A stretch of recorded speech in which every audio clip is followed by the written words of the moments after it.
Fuel prices have hit a historic high of 182.70 for a litre of petrol after complete removal of the subsidy that had cushioned Kenyans, setting the stage for a spike in the cost of living.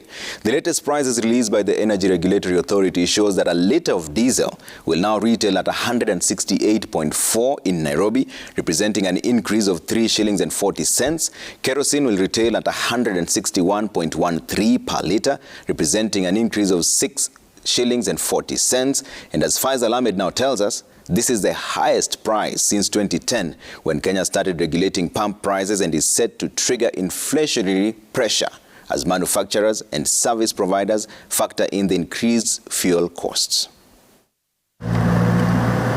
Fuel prices in the country have hit a record high, with motorists expected to part with 182 shillings and 70 cents for a litre of petrol, 168 shillings and 40 cents for a litre of diesel, and 161 shillings and 13 cents for a litre of kerosene.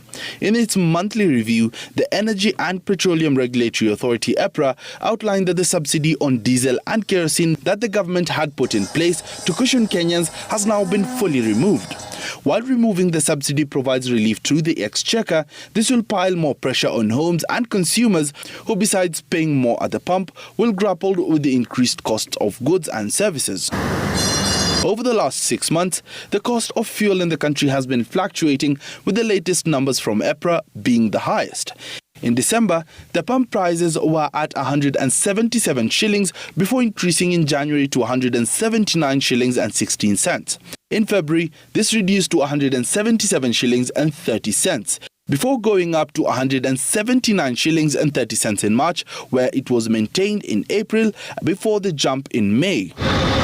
The latest price jump comes whilst the fuel imported in the country under the government-to-government agreement with the Gulf states is already being sold. This, according to the government, was expected to lower the cost of fuel. However, according to sector experts, the deal was meant to reduce the pressure on the dollar rather than reducing the cost of fuel in the country. Whilst the value of the dollar against the shilling reduced by 0.43%, EPRA still attributed the increased fuel prices to an increase in landing cost of the product. Faisal Ahmed, Citizen TV, Nairobi.